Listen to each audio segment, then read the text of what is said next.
So by now, I'm hoping that you've heard about the brand new PodCourse subscription that Speech Therapy PD has rolled out. For $79 a month, you get over 175 hours of ASHA continuing education with 19 new episodes a month. That's fantastic. Well, they want to make sure that you also know we have a brand new coupon code. So the coupon code is F as in first, B as in bite, followed by the number 20, FB20. And that brand new coupon code will give you $20 off the PodCourse subscription. So you get 175 hours of continuing ed plus an average of 19 new hours a month, all for $59 a year. And we cover everything from early intervention to schools to adults to ethics. So be sure to type in F as in first, B as in bite, and then the number's 20. Enjoy your coupon, or as my kin folks say, enjoy that coupon.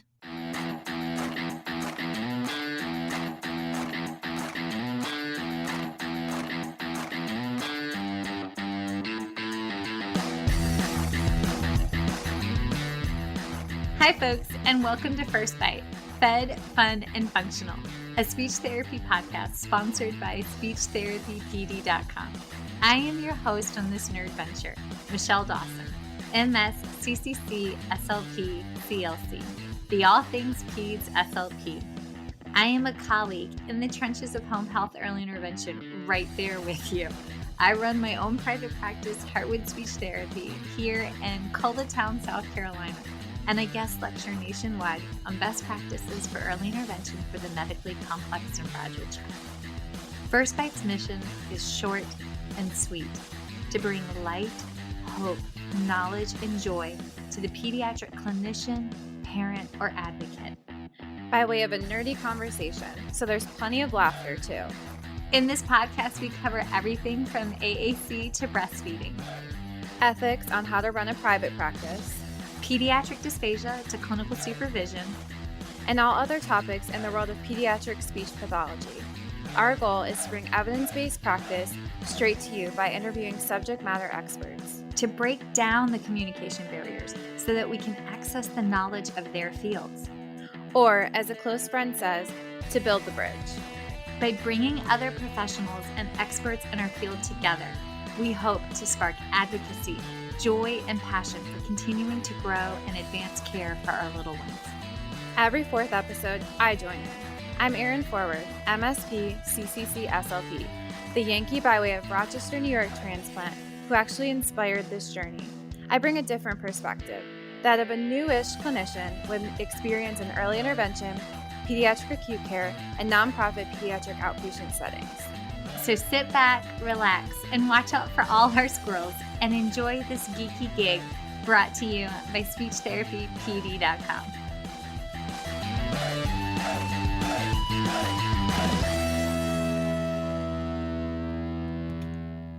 Welcome back, y'all. This episode is brought to you, well, actually by you. Y'all made episode number 95, Cari Ebert, MS, CCC, SLP, on delivering extraordinary early intervention, the number one episode of last year. And you asked for more. So we are here back with none other than, wait, can I get a red carpet roll up? Cari Ebert for Take 2 on early intervention. Ta-da! I'm not going to lie, it was one of my favorite episodes. And that's because it embraces routines-based early intervention. It embraces parent coaching. And Cari has the evidence to back what it is, why she does it, and it works. Also, she's fun. So yay. So Cari, hi. Thank you so much for coming back. Yay. Yay. Thanks for having me. I'm super excited. And it's just an honor to be asked back to do this again. Well, yes. I mean, last time you were here, the pandemic was kind of sort of just starting to roll out, and you had just bought a new house, I think, in the process. So a year later, how is the new home? How are things? Well, we put the offer on the house the week that right before we went into lockdown. So we were very nervous, not knowing if real estate was considered essential and all of that. But we were able to purchase the house. We put our house on the market, sold it within 24 hours. So it was meant to be, God said, yes, this is how it's going to happen. So we moved into our new home. My husband and I have a huge home office, which was what we really needed. We have a pool. So that was wonderful in the summer. We are so ready. I don't know. It's like 5 below here in Kansas City today. So we look out at our pool. We're like, is summer ever coming? But we're very grateful to be locked up in this house instead of our other house. We doubled our square footage and, so it's been just a blessing, and we are grateful every day to be here. That's awesome. We have done so many house projects in the last year. Let me rephrase that. I have attempted so many house projects. And then my husband's like, baby, do you need help? And Miss Independent over here is like, no, I got it. So then he rescues me from my house project attempts. And then every once in a while, I take on too big of a battle. So, we have a lovely electrician company, and they come out and rescue us at least once every 6 months. So Yay. Huzzah. Yay. Okay. So we have a lot to cover, and I want to preface this with, since we last talked, love, I have a new position where I'm clinic coordinator at a university, and we have one of an amazing chair whose specialty is in early intervention. And so she has poured into me so much more about routines-based early intervention, and Juliana Wood's research out of Florida. I can't remember which university in Florida. And it has been amazing to see that, and to see even how my skills have evolved in the last year. And which I love. I love learning. We have to be a sponge. If you want to stop learning, y'all, then you're in the wrong field. Hop out. But hang with us, okay? But one of the questions that I get regularly from the students when and I have for years, but it's made me frame it and see it different, is how do we write goals, and how do we do data collection, and how do we do all of that embracing the parent coaching model? And the answer that I give, I think it's okay, but it's not great. And so I want to give a better answer. And so over the course of this hour, we will meander to that through there amongst all the other places. But I just wanted that was one of the biggies. And we get asked that a lot on the podcast too. Okay, so long-term goals. But can we start with pie? What's your pie? You talk about a pie. I mean, I like lemon pie, but what's your pie? Yeah. I'm not talking about apple pie or coconut cream pie. Pie is an acronym. And as a professional speaker, this is something that I have really been talking about for years in my seminars. PIE stands for participation, independence, and engagement. And since I have an autistic son, he is now 16, and he has taught me an awful lot about my profession and helped me to really understand the family's role in the therapeutic process. And so whenever I write goals or early intervention outcomes, what I always try to do is help families, make sure that we're writing outcomes that are functional. So the way I know that if a goal or an outcome is functional is if it increases at least one area of PIE. So when we think about how young children learn best, right? They learn through participation in daily routines. So participating in bath time, participating in meal time, participating in dressing time, right? So that participation piece, if we can write goals that will increase the child's participation in daily routines, that's functional. Would you agree with that, Michelle? Yes, I struggle with that with feeding therapy, because I get called in after so many other patients have not been as successful, but they've had non-speech oral motor exercises. They've had all of these things, all these people in their face. And I'm like, we have to reframe this from let them feed themselves. Let them start there. Participating, and then, right? Yeah. Yes, participation. Yes. So participation is P, I is independence. And any goal that we, something my husband and I have said for years is, we're not raising a child, we're raising an adult, right? We always want our son to become more independent in everything that he does. And even at age 16, our son continues to gain independence with self-help skills, with learning how to, do his own laundry, make his own lunch, things like that. that. So do 2-year-olds become more independent than they were one? Do 3-year-olds become more independent than they were when they were 2? Do 4-year-olds, do 5-year-olds, do 16-year-olds? Independence isn't something that we, that's always functional. How's that? If we're increasing participation, if we're increasing independence, that's functional. And then E is engagement. And from the SLP's perspective, you guys, I mean, we're communication specialists, right? But I always say that, words without or language without social interaction is just words. It's the social communication piece, right? There are so many kids, especially so many kiddos on the autism spectrum who can label till the cows come home, right? They can label flashcards. They can memorize the alphabet and numbers and days of the week. Everybody's like, oh, he has so many words in his vocabulary. But I'm like, yeah, but does he use them to engage with other people? Because if you don't have the engagement, the social engagement, then really how functional are your words? So I am a big believer in increasing engagement. Even in pre-verbal or minimally verbal kids, we focus on foundation skills such as joint attention, nonverbal imitation, just that engagement. So here's my big thing is as we intentionally focus on increasing P.I.E, as we increase the child's participation, independence, and engagement through our intervention, here's what's amazing, Michelle. As P.I.E increases, the child's degree of disability decreases. And that is honestly the purpose of all intervention that we provide. I don't care if you're physical therapy, occupational therapy, speech therapy, if you're an early intervention specialist, if you're doing feeding therapy, right? It doesn't matter what you're doing. Our goal should always be to increase P.I.E in order to decrease the degree of disability. That is the most simply stated. Look, you even got Dog excited. Dog is even excited about this. That is the most simply stated explanation of what it is that we do in any rehabilitative setting. Mm-hmm. Mm-hmm.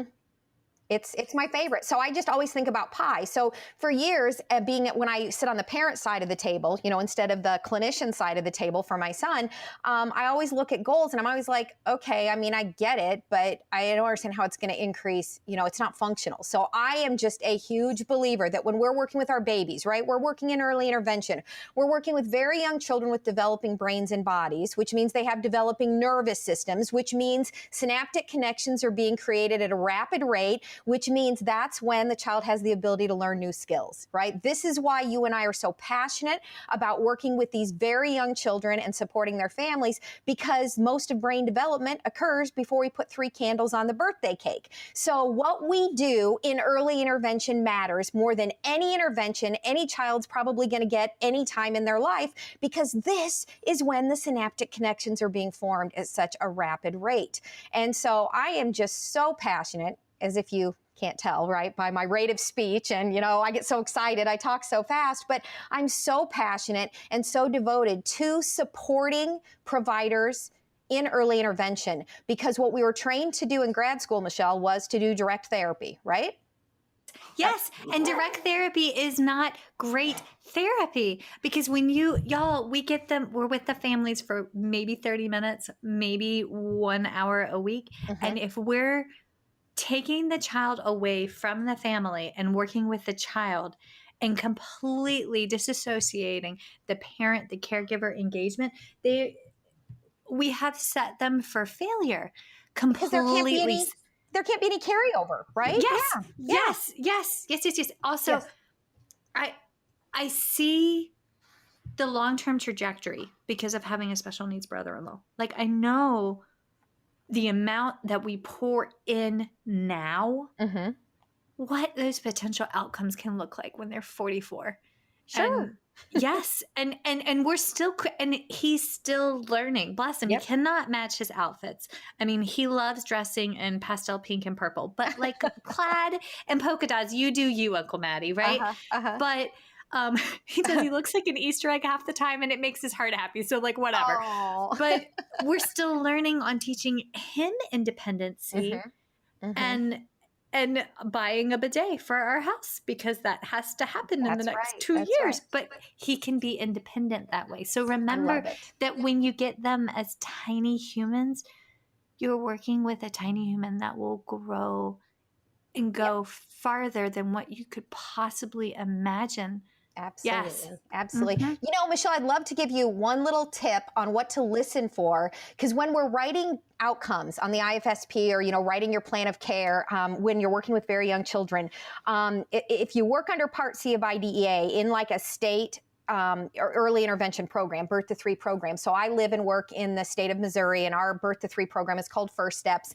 And so we are mandated to, all of our outcomes have to be family driven, right? So a lot of times people will say to me, well, what do we do when the parent is like, well, I just want him to talk in sentences and the kid doesn't even make sounds yet? Like that's a really common thing. Or he's like, oh, I want him to eat steak and potatoes. And you're like, he has like no ability, no rotary chew. You know what I mean? So sometimes parents have these, let's just call them lofty expectations that you and I as professionals, as clinicians, we analyze the situation. And in our head, what we're saying is, this is not feasible. This is not appropriate. So one of the things when I do, my interview, when I'm first meeting the family, my early intervention case history form, which is available on my website, it's actually like 10 pages long. It's extremely thorough, but it's routines based. So I no longer just ask about like development in a general way. I go through every routine. And so I ask about mealtime, and I ask about, wake up time. I mean, like, for example, how do you know when your child's awake in the morning? Like because that's communication. And I have parents say things like, oh, well, I just have to check on him so he doesn't call for you when he's awake. Does he cry? So just getting parents to think about early communication. We don't think to ask the questions, but if you have a case history form that is actually routines based, oh my gosh, then you can actually, get information to questions that will help you identify what the family's concerns are. So when the family says, no, I don't have any idea when he's awake, I just have to check on him or rely on the baby monitor, I ask, well, do you ever wish that he could call for you, that he could call mama, and let you know when he's awake? And the mom was like, man, I just wish he could do that. If he could just let me know when he's awake, that would be really amazing, So one of the things that as I'm going through my case history, what I listen for is when parents say these 3 words, I just wish. So like I've had parents, and whenever they say, I just wish, you need to document right then and there when the parent says, man, I just wish he would look at me when I call his name. Or I just wish, he would eat more than goldfish crackers. Or I just wish he would be able to, eat with the family during mealtime. Or I just wish he wasn't so reliant on his pacifier during the day. Or, whenever a parent says, I just wish, they're telling you what the outcomes are. Because let me tell you about my son. When my son was 2 and I was in denial about the autism, and my son had about 21 spoken words at 18 months. I know, because I'm a speech therapist and I kept track of all of his words. And then he woke up one day and he was gone. All of his words was gone. His language was gone. His joint attention was gone. Everything was gone. And when someone asked me, what do you want to see your son doing in 6 months? Guess what I said? I said, I just want him to talk. Because when you ask that question, what do you want to see your child doing? In early intervention, what almost every parent says is, I call it the big 2. They either say, I want him to walk or I want him to talk. Or the other thing you hear is this general, oh, I just want him to be caught up. I want him to be ready for school, right? Those are common things that we hear. But you guys, those aren't routines-based outcomes. You can't ask parents what they want and let them give you this global, vague response. We need to be doing a routines-based questionnaire, a routines-based assessment, and listening for the 3 magic words, I just wish. Okay, I have 400 questions. So can we chase a couple squirrels and then come back? I love chasing squirrels. Absolutely. Okay, perfect. Yes. Okay. So one big issue that I have found is that in the world of early intervention, we all speak the same language, but we don't. Okay. Mm-hmm. So in different states, their early intervention systems are set up differently. I'm from Virginia. We had the overall arching early intervention system. And then they had, because where I lived was so rural, it was RISP, Rural Infant Service Program. And they had one variation there. North Carolina has a different variation, the CDSA or CSDA, Child Development Specialist, CDSA. Okay. South Carolina has something called BabyNet. So number 1, folks, we all call it something different. And number 2, everybody's interpretation of IDEA Part C is different, and it drives me like, oh my God, my eyelid is twitching right now because I'm just thinking about it. So in Virginia, the variation is that Each individual licensed professional is doing weekly sessions, OT, PT, speech. And then they have a service coordinator. And underneath of that service coordinator, they have a specialized family trainer. And the specialized family trainer actually holds a degree in early childhood education or early childhood special education, or they have a pertinent degree. Well, North Carolina, the variation is that you meet one person who is the service coordinator. They line up the licensed professionals. And then those are the people that do the weekly sessions and the weekly family training. There is not for lack of a better phrase, a specialized teacher position. Okay. Now you come to South Carolina, my state. And we have a dual role of an early interventionist and a service coordinator where a child gets referred, they get referred to the service coordinator / early interventionist. And a lot of people don't realize that early interventionist is supposed to send out to the licensed professional for OT, PT, and speech. However, in our state, they are engaging in scope of practice encroachment. And I have repeatedly had families say, oh, well, the EI said that they were working on that once a week. So we didn't need to work on, we didn't need an OT, a PT, or a speech pathologist. Yeah, there is some every state, like you said, is set up differently. And the EI specialist or that early childhood special education teacher who serves in that role, we call them special educators in our state. Special instructors is actually what they're called. In some states, they're just called early interventionists. So those people are what we consider generalists, and PTOT speech, we are considered specialists. And so, like you said, some states are set up where they send in this generalist who tries to take care of everything. They're cheaper to pay typically than PTOT speech. So most states prefer to use them. And because they're generalists, they kind of know a little bit about this. And you know what I mean? They know a little bit about all 5 domains of development, but they're not, one of the biggest complaints is that they're not bringing in the specialists as necessary or as appropriate. Other states, like in our state, that special instructor is just one of the 4 primary team members. There's PTOT speech and this special instructor, and we pick the primary service provider in the state of Missouri based on the child's, who we think would be the best fit for the family. And then those other professionals are used as secondary service providers. Anyways, every state is set up so different, and we could do, an entire episode just on, the variations, but you have to understand that specialists should be brought in when there are things that are outside the scope of practice of a generalist. And so I prefer states where the specialist is allowed to go in. If speech is the primary concern, why would you put a generalist in there, right?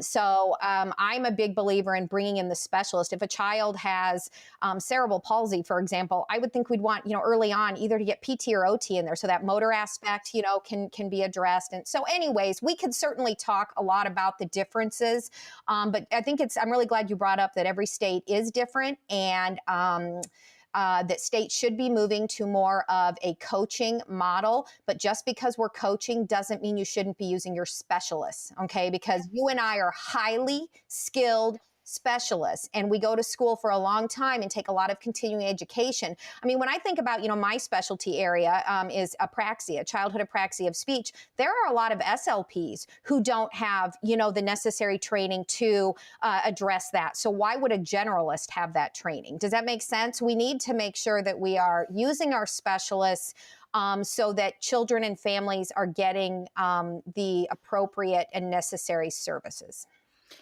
Thank you. If you were here and there was no pandemic, I would hug you so hard right now.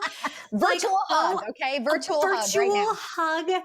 This is what validation on my soul. Yes. Okay. Yes. So end of soapbox. We can get back on track, but I just needed to make sure everybody understood. Each state has a different interpretation. Bottom line, get these subject matter expert specialists. Do not you yourself or have someone else engage in scope of practice encroachment.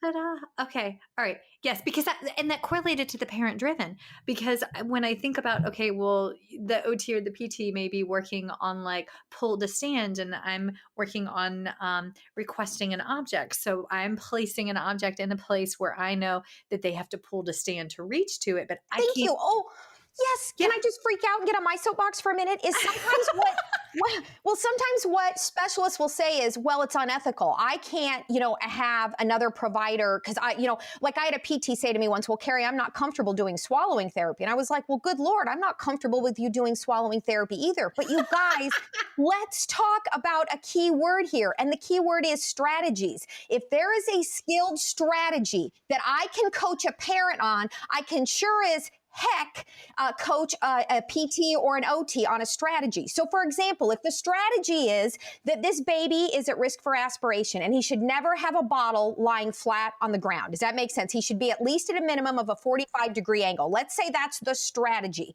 If I can expect a parent to understand the strategy, if a PT walks into a home visit and sees a baby lying flat on the floor, they need to be aware of the strategy that was put in place by the SLP that says, this child needs to be at 45-degree angle. So when you say, like, I use step stools all the time in speech therapy because sometimes the PT wants the child to build core strength and to be able to, step up on a step stool and step off. So why wouldn't I create an obstacle course in my speech therapy session? This is what PT and OT want. So I can embed those strategies into my activities, even though what I'm focusing on are maybe more language or speech-based activities. So just remember that what we are coaching parents, and when we do colleague to colleague coaching, we are not asking them to do our therapy. That would be completely unethical and beyond our scope of practice. But we are asking other professionals and parents and caregivers and teachers to embed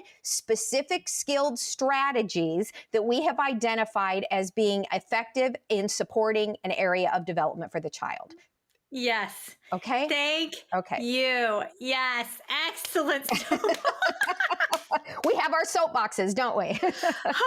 Yeah. Keep plastic, chewy, vibrating things out of my kids' mouths and let them feed themselves is like normally my go-to. But I love it. I love it. I love it. Well, like think about, you're a feeding person. Think about, when PT say roll up like a towel and put it on the side of the baby in the high chair so it gives them some core stability. See, you don't have to be a PT to do it. It maybe took a PT to teach you the skilled strategy and give you the rationale, for why it's important. But, or like, I listened to like Melanie Potok and she says, you got to make sure that knees are 90 degrees when they're eating, that if your feet were dangling, if you had to sit at a table and eat and your legs were dangling, you'd have a tough time staying focused on eating too, right? You need to be grounded. You need your feet firm, flat on some surface. You don't have to be a specialist to implement the strategy, right?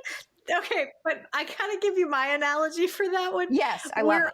The petite women in the room when you go to a tall tabletop and you throw a pint or two down, or maybe three if it's been the end of the semester, and then you go to get down from the tall table. Yeah. It's not your most graceful because you don't know where your body is in space. Thank you. Thank you. Oh my goodness. Yeah. Eating is one of the few things in the world that we do as human beings that requires all 8 sensory systems to be working together. And so if there is any dysregulation in any of the 8 sensory systems, I promise you eating is going to be a challenge. So that proprioceptive sense, that body awareness sense is absolutely essential for eating. It is essential for talking. It is critical. And I just don't think that we focus, see here I am going off on sensory, we don't focus enough on proprioceptive input because we live in a media manic world where children are spending their entire early childhood sitting in front of a screen sedentary. So you don't even want to get me started on the screen time issue and sensory development. No, but we're definitely coming back for another one. I think what we'll do is have the third one just call it soapboxes. And then you and I can just expound on all the things. We have to do a double episode because I have so many soapboxes. Anyone who follows me on social media knows I get on my soapboxes on social media quite a bit. But this is awesome. Oh my God. You were the energy that I needed. Folks, right before Cari and I started today, I got a phone call from my mechanic and they said, Bessie, Bessie. Bessie was bought with 16 miles on her, and we've done a lot of home health over the years. And so Bessie's now cruising in at 205,000. And they're like, no, darling, she's going to need about $1,500 worth of work. And I was like, oof. Oh, So ouch. like, oof is a big oof. Yeah. So this is why Bessie has 205,000 miles on her, because we have soapboxes and joys in our heart. Right. So And we're passionate, Michelle. We are passionate, right? Yes. Okay. So our parent-driven outcomes allow us to engage in interprofessional education and interprofessional practice so that we can give the strategies without crossing that line of scope of practice encouragement. And we can do this functionally, and functionally is the key here. And with respect to PO intake, with respect to language acquisition, there are instances where we do have to do a touch of direct to model. Sure. Oh, yes. And we're not saying that you can't do. So for example, with like apraxia too. Yes. If I need to teach a pacing cue, if I need to teach a strategy on how to do a liquid wash for bolus holding and a lateral bucci, right? Like I can teach that in the moment and then model it for the parent and then help teach the parent how to do that activity. So we're not saying that the people could get so hung up on, well, it's all coaching. There is a time and a place for direct. However, the direct needs to be morphed into a coach. Can I tell you what I call it? Okay, I call it a hybrid model, okay? People think that if you're using coaching, then there's no hands-on with the child. And here is what everybody needs to understand. If you're doing the dishes, stop right now and listen, okay? Early intervention services are as hands-on as they need to be. Anybody who tells you that you should not put your hands on the child, and by that, I don't mean literal hands. They sometimes are if you're PT especially, but I mean working directly with the child is absolutely still an essential part of what we do. Because here's the deal, guys. As a skilled professional, I cannot coach parents on strategies unless I figure out which strategies actually work. And every child responds differently to different strategies. Sometimes strategies work, sometimes they don't. Sometimes I have to add certain levels of cueing. Sometimes I have to modify the activity. So that is my skilled service, is that hands-on that I do with the child. But then once I figure out the strategy, then I step aside and now the parent steps in, and then what I'm going to do is coach the parent during the interaction with the child. And I'm actually now providing feedback to the parent or the caregiver or the teacher, whoever this adult is. Because here's the deal, you guys. Very young children don't wake up in the morning and make decisions that benefit their development. So if you only do, am I right? If you only do direct therapy with a 2-year-old, then your assumption is, and you do no coaching with the adult, then your assumption is when this 2-year-old wakes up tomorrow, he's going to remember what you taught him yesterday in therapy, and he's going to wake up and he's going to embed strategies into his daily routines. And we know that's ridiculous. Who does wake up in the morning and make decisions that will benefit their child's development? That is the parent. So the direct, so here's you want to hear one of my favorite spiels, is that the therapy session, the early intervention session is for teaching new skills, but life is for practicing them. Okay, so what we do in this session is we determine what the strategies are, we analyze, we implement, we adjust, we accommodate, we determine the cueing hierarchy, and then we coach the parent or the caregiver. And so the adult is the one who learns during the session, not the child, okay? This is the time for us to assess, and then we coach the caregiver. So learning for the adult happens during the early intervention session. Practice can happen during the early intervention session, but the real learning for the child happens between early intervention sessions during this thing called life. And that is, in a nutshell, what routines-based intervention is all about. I'm typing this out as quickly as my thumbs will allow. Early intervention session is for a caregiver to learn the strategy, and the learning for the child occurs between sessions, during real life. See, what we were trained to do using the medical model of therapy is that we had to make progress. We had to document progress. We had to collect data. We had to make progress in our sessions. But we know that in order to master a new skill, okay, the only way you master a new skill is through repetition and practice. So what we used to say using the medical model was, oh, then he needs more therapy, right? Oh, can you come twice a week, Miss Cari? Oh, gee, he's not making much progress. Can you come 3 times a week, Miss Cari? So here's what I say. I say, no.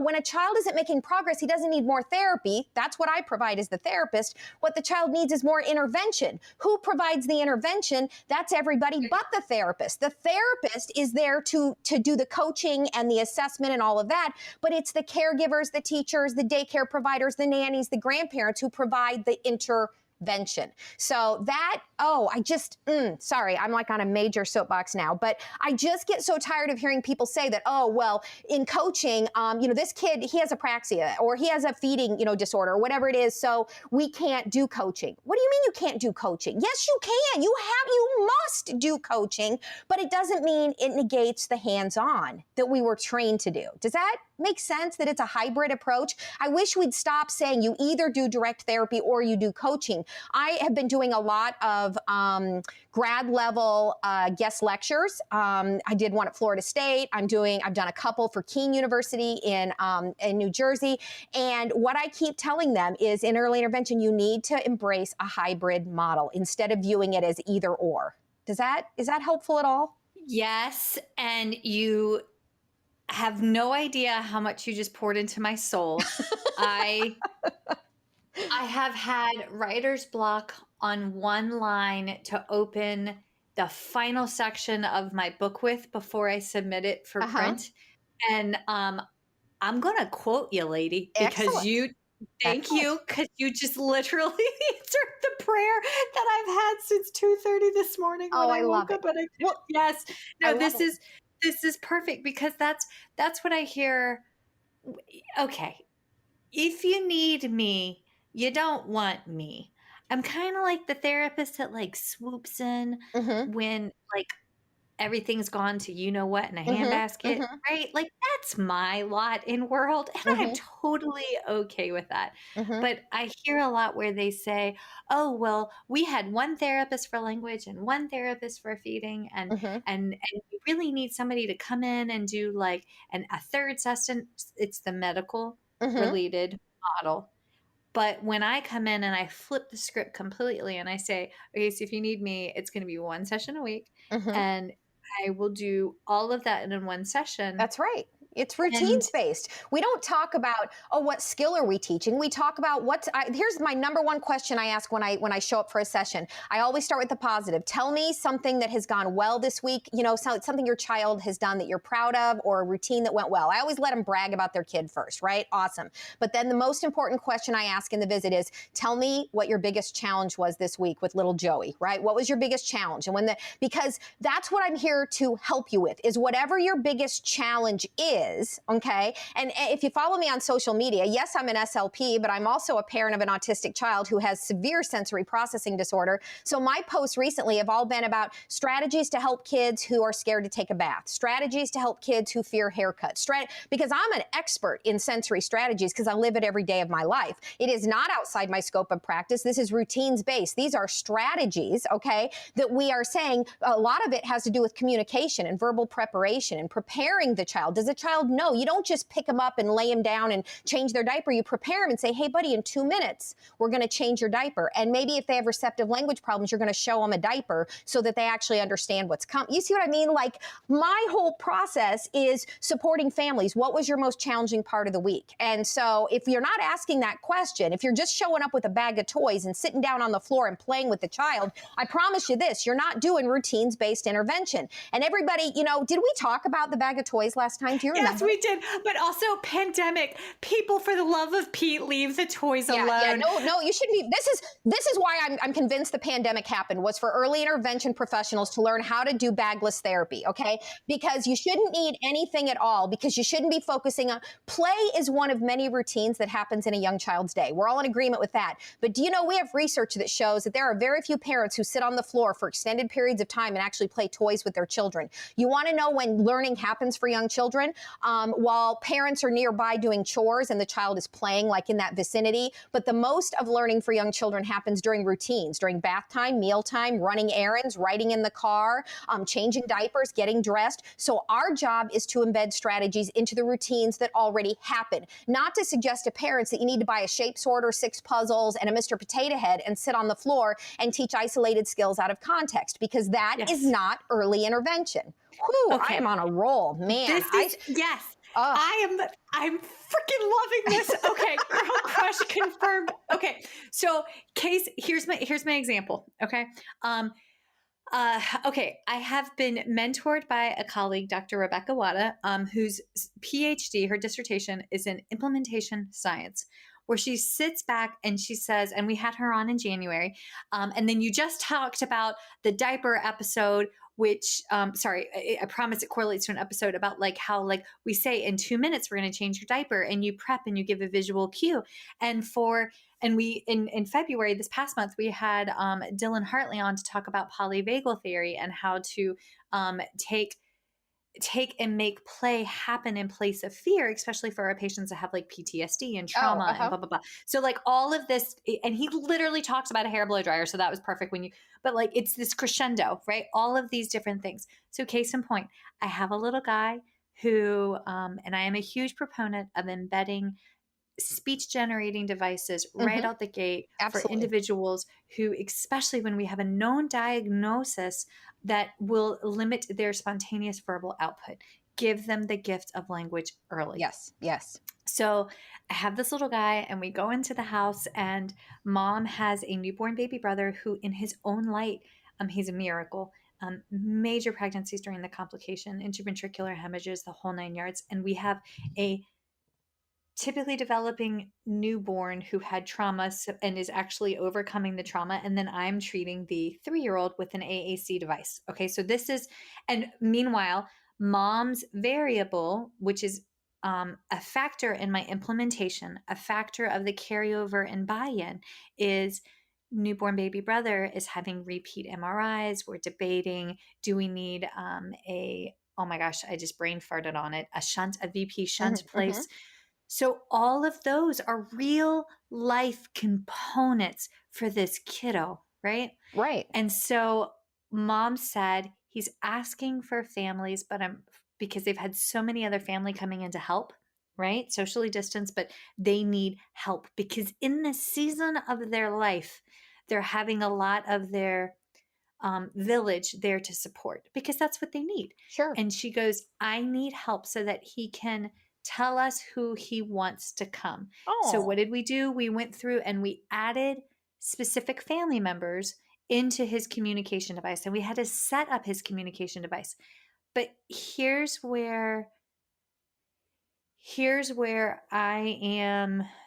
We're doing parent coaching and parent driven. I'm giving mom verbal recommendations on it, and mom and the family are taking ownership over their child's device. They are plugging it in. They are seeking out the family members' photos because this little guy does best with photos like embedded on his AAC device. And when I'm there, we're working through the strategies of, okay, do you know how to access where that family member is? Do we know how to convey that I love you? Where is? And it has been awesome and mind-blowing because mom said when we were there last week, and it like warmed my heart, she was like, grandmama, I'm making that up. They call grandmama a very distinct name, but it's not grandmama. They were like, grandmama took him to school, and when grandmama came to pick him up, he went right over to his device, purposefully isolated his index finger, which for this kid is like a godsend, thank you, OT, and said, I love you, grandmama, and where is, and then starts looking for her husband. And I'm like, goodness. Yes. This is why, but like, it's like this took so much. That's a parent-driven outcome. Mom needs help. Right. We have to review. That's the struggle. You identify the struggle, right? Yes. Those are factors into the effectiveness of our parent coaching. I love it. And our direct therapy are environmental situations of newborn and extra family and Sure. but we are working on parent driven. I want him to be able to tell us who he wants because I need help right now. I love it. Can I tell you, Michelle, real quick, what my go-to, like, because I have all these one-liners as a professional speaker, it's just something that I get all these one-liners. So here's what I love to say about AAC, augmentative and alternative communication, is it should never be considered a last resort.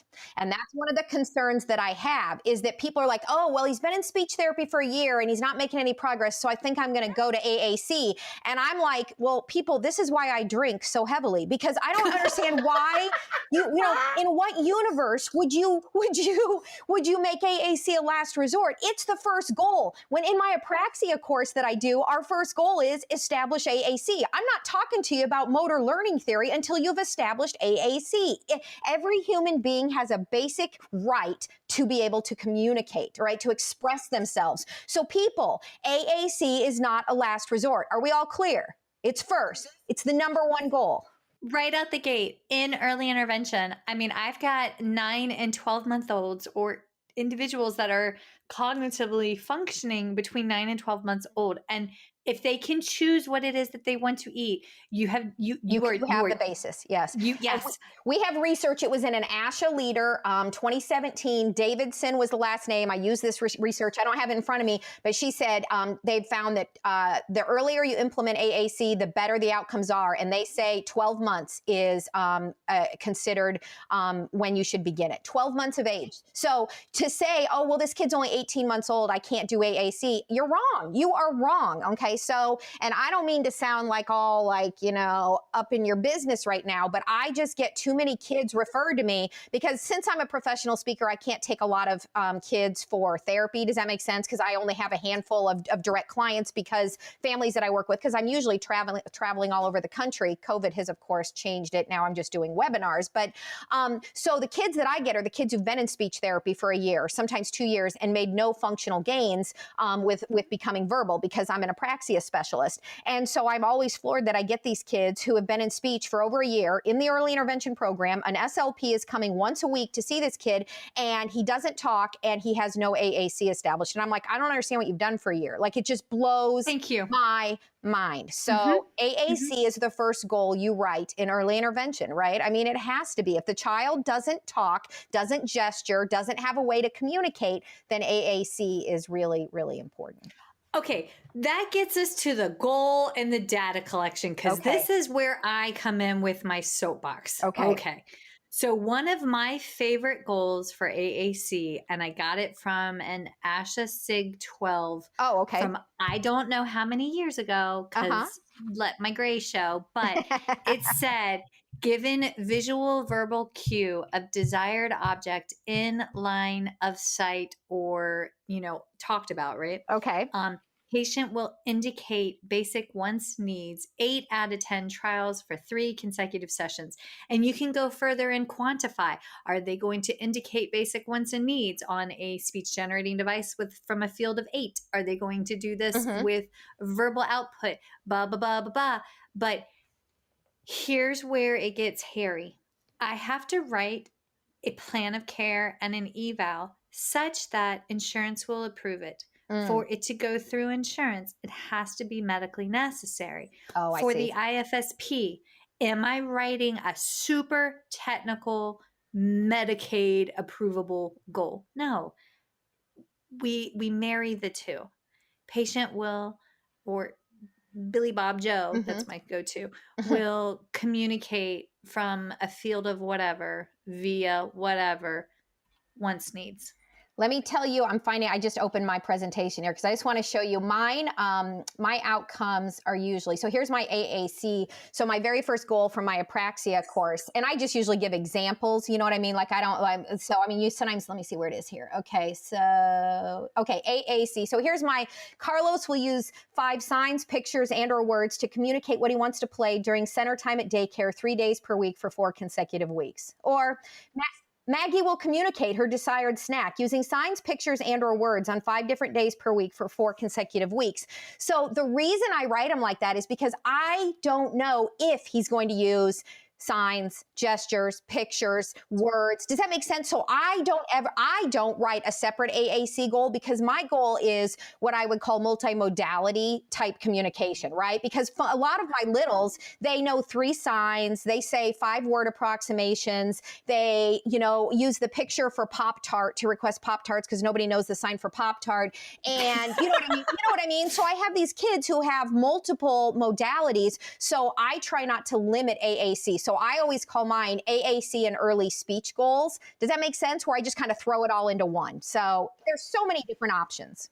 Yeah. And normally when I'm doing it with like a specific ACE, it's because we've got the device and we're doing the official device trials. Absolutely. So yes, which the way I write have for insurance. That to me will include the device. Now in Missouri, where I live and work, we don't have to write goals that meet Medicaid like we write our IFSP outcomes and our Medicaid system accepts them. Do you know what I mean? If the kid is on an IFSP, we still can get paid for Medicaid and not have to fill out. So we are a unique state, I think, in that our therapists don't have to turn around, our EI providers don't have to turn around and write different goals that are medically necessary. Does that make sense? Because our Medicaid system and our third-party payers should accept the IFSP. Because if anybody understood how young children with developing brains and bodies, how infants and toddlers learned, they would accept IFSP, family-driven, family-centered outcomes. But they won't because it's a medical, you know what I mean? The medical model is paying for an early intervention model type service. And that's why we need to revamp the whole system.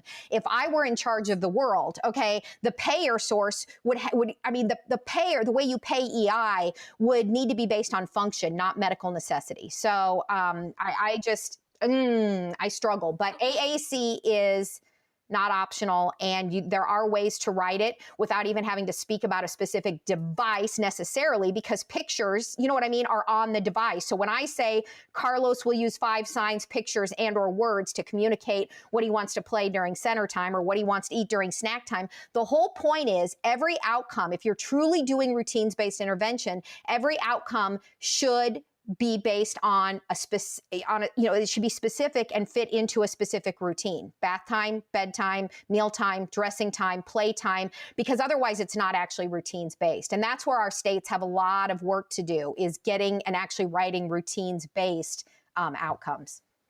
Do you know how much time and energy it would save me if we didn't have to turn around and do it twice? I don't know how you do it. And I would get out of EI if that was me, because I don't believe in paperwork. I'm going to tell you right now, like, I'm a skilled professional and what I do makes a difference, and paperwork irritates me so much. That's why I refuse to work in the schools, because it's ridiculous. You know what I mean? What SLPs in the schools are expected to do. I am not going to sit there and do paperwork all day when there are children who need my services, who benefit from my services.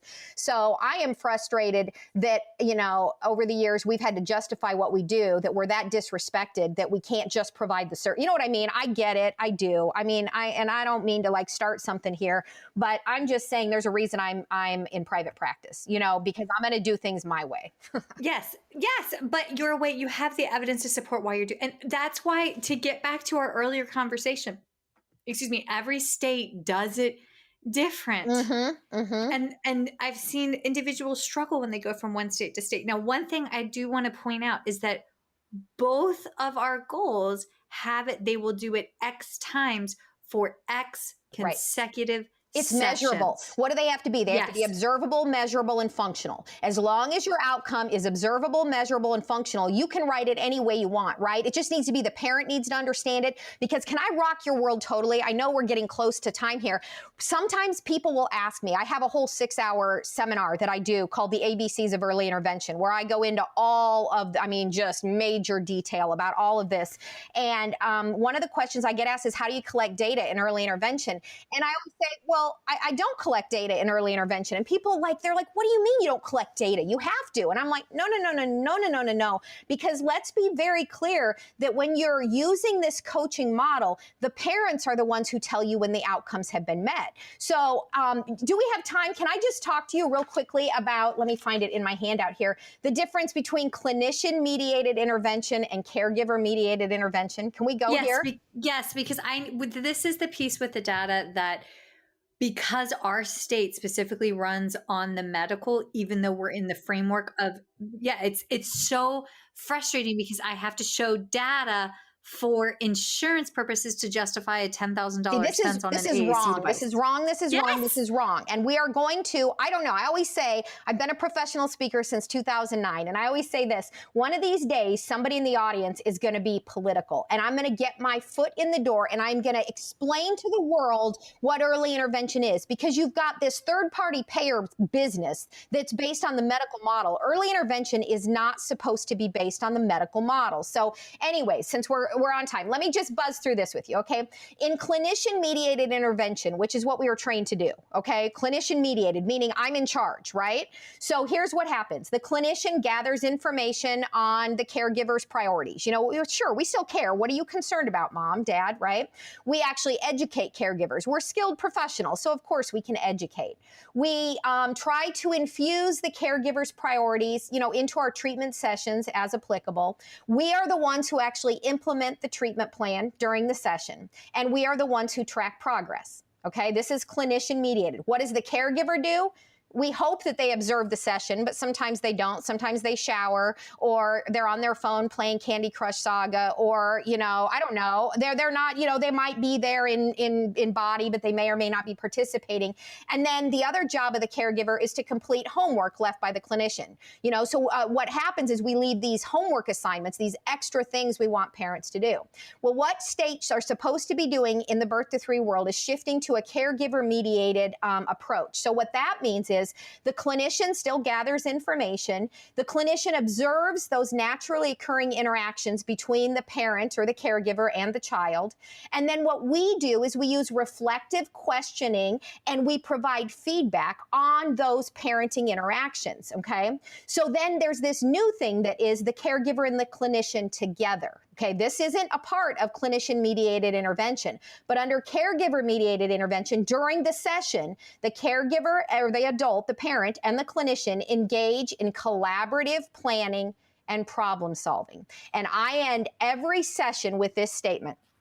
Based on what we've talked about or practiced today, what do you want to focus on until I come back next week? Yes. And that's how we begin collaborative planning and collaboration and problem solving, okay? So what is the caregiver? What is their responsibility then when I'm not there? To embed the intervention strategies in their daily routines between sessions, and their job is to track progress, okay? So this is what floors everybody. When people ask me, how do I keep data?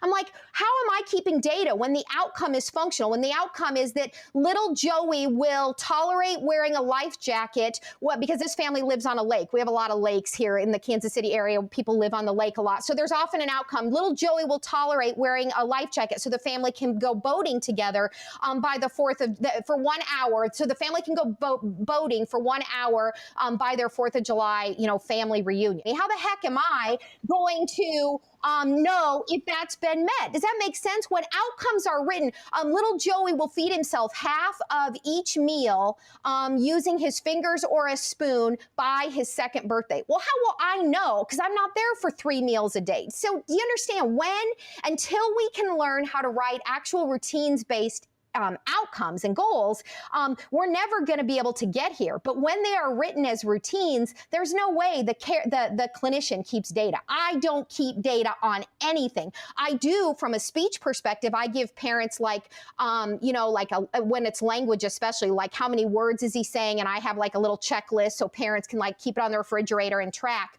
But yellow sticky notes, this is the hard thing with a podcast. I can't show you, but I like, you know, those bigger pads of yellow sticky notes that have lines on them. So they're lined sticky notes. Once we determine the joint plan, so it's one specific strategy embedded into one specific routine. So here's what a lot of SLPs will do. Well, here's the strategy I want you to focus on. Just label things in the environment to help build Joey's vocabulary. So parents are like, okay, that sounds easy enough. I'm going to tell you right now that's a ridiculous strategy, because can you imagine being the parent? So what are you going to do? Walk around all day going window, door, shoe, you know, bus, pen, pencil. That's not how anybody learns language. What the heck are we doing? You don't just label things in random order and think that kids are going to learn language. But here's an actual joint plan. This is great. When mom says, I'm just really worried because he doesn't seem to know many words. You know, I feel like it's just, you know, he doesn't follow directions and he doesn't know words. Say, okay, so I know you said you take him grocery shopping with you. That's the one thing you do where you leave the house together and you go grocery shopping during the pandemic, and Mom says, yeah. And, he gets kind of fussy. And so I say, okay, well, what do you think about this? What do you think about what's something Joey could do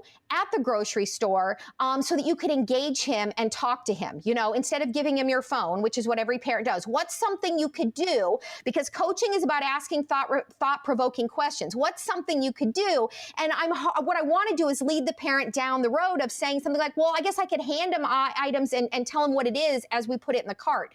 Ding, ding, ding. There's our joint plan.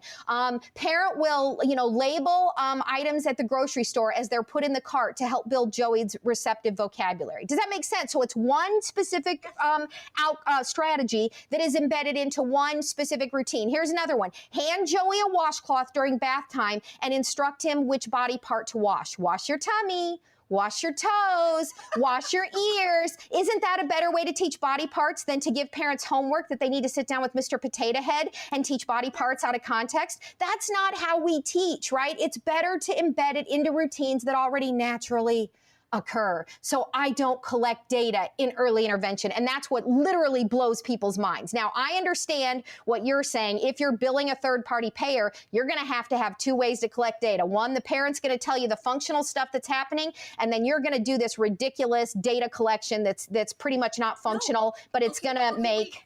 Can you make it functional? I have made it functional. It's how you write the goal. Excellent. Let's hear it. Okay. So with my PO intake goal, because I'm feeding first and then AAC secondary, right? So for some of my patients, it's patient's family will follow up with new instrumental swallow evaluation, because we could be doing tapered weaning protocols. So that's measurable. We have the data from the instrumental swallow eval, X, Y, and Z. It could be, say we're doing modified SOS with some food chaining, with some get to permission approach, and we're working on expanding the foods that we take, right? So when we're doing that, I have the families create a feeding log. And we do need that. We need that for input output. We need that for metabolic caloric. I mean, there's medical necessity for why we're doing that, especially when we've got like seizure meds and all of those on boards. So patient will successfully consume 3 new foods for 3 trials for 3 weeks, right? And that's measurable. Those are functional goals and they're measurable. Like, especially if I'm adding in a couple of vegetables, or if I'm adding in, I'm doing tapered weaning protocols. Patient will consume ITSE level 2 liquids without overt signs, symptoms of aspiration. And see, in my state, the reason we can't do stuff like that on the IFSP is because that's not family-friendly language. So that's where I have to write the medical one, and then we make it simpler for the IFSP, which is where I have to do rework, and I hate rework. Okay, but this, y'all, it has to be functional. And unfortunately, when we were in graduate school, because a lot of practitioners in early intervention, we were in grad school 10 years ago or more, right? Best practice, routines-based intervention is really coming to its own within the last 10 years. And so what we were taught for the direct service model, that you have to write your goals this way, you have to do these things, it's not current best practice. And that's why we have to continue pursuing and engaging in ongoing education. And I have one extra little soapbox that just keeps coming up. I understand that there are clinicians younger than us that have advanced skill set. That's amazing. That's awesome. You've learned. However, there's something to be taken into consideration when you have lived in addition to the learning, because those experiences play a huge part in our evidence-based triangle. And Oh, absolutely. And the more experienced you become, at least I will say this about me, the more experienced I become, I've been an SLP for 25 years, and my confidence has, just really increased substantially because I now do everything evidence-based. As a professional speaker, when I write a new seminar, it all has to be evidence-based. So the fact that I have the evidence behind what I do, people say, oh, pediatric SLP, early intervention SLP, all you do is just play. And I'm like, honey, have a seat, because I'm about to fill you with an earful right now, because I'm not a glorified babysitter and I'm not a respite care worker, and I don't just play for a living. What I do, and I do very well, is I play with a purpose. And what that means is I intentionally embed skilled strategies into playtime, bath time, meal time, dressing time, every single routine, in order to enhance the child's learning and development. But nobody better ever say or suggest that I just play for a living, because that is not true. And we have to know how to defend our profession, how to defend what we do, and that just because that we work with, the birth to 3 population doesn't make what we do less important or somehow easier than people who work in hospitals or people, who work in clinics or whatever. Working in the family's home is the most, I feel very honored to be invited into these families' homes and to be able to support the parents' parenting skills. And that's what this is really about, is empowering. The best way to empower an adult is to educate them. Okay, that's what I want to end with, because I know we need to be done here. But when you educate an adult, when you educate a parent, that is how you empower them. And that is our role, our primary role in early intervention. Yes. Okay. One thought on my end. When you work in early intervention, while it is an educational model, we are treating babies that survived that wouldn't have survived 15 years ago. And we're treating them with their hands tied behind our backs, because for the most part, we don't even get the medical records to understand and fully capture the picture of the kid that we're there to work with. So kudos to you for sticking it out, because I've worked in hospitals, I've worked inpatient, outpatient, nursing home. I've worked in all the settings with the exception of the NICU, but I had a baby in the NICU. And let me tell you, this is hard, but you can do it, and you can do it well. So doing it. Okay, I'll stop singing. Okay. Thank you, Cari. Cari, my God, thank you. Okay, episode 3, soapboxes, coming to you. I can't wait. Let's do that for our Merry Christmas episode. Oh, that'll be a hoot. I love it. Okay. All right. Thanks for having me on, Michelle. I really appreciate it. Feeding Matters guides system-wide changes by uniting caregivers, professionals, and community partners under the Pediatric Feeding Disorder Alliance. So what is this alliance? The Alliance is an open access collaborative community focused on achieving strategic goals within 3 focus areas: education, advocacy, and research. So who is the Alliance? It's you. The Alliance is open to any person passionate about improving care for children with a pediatric feeding disorder. To date, 187 professionals, caregivers, and partners have joined the Alliance. You can join today by visiting the Feeding Matters website at www.feedingmatters.org. Click on PFD Alliance tab and sign up today. Change is possible when we work together. That's a wrap, folks. Once again, thank you for listening to First Bite, fed, fun, and functional. I'm your humble but yet sassy host, Michelle Dawson, the All Things Peds SLP. This podcast is part of a course offered for continuing education through speechtherapypd.com. Please check out the website if you'd like to learn more about CEU opportunities for this episode, as well as the ones that are archived. And as always, remember, feed your mind, feed your soul, be kind, and feed those babies.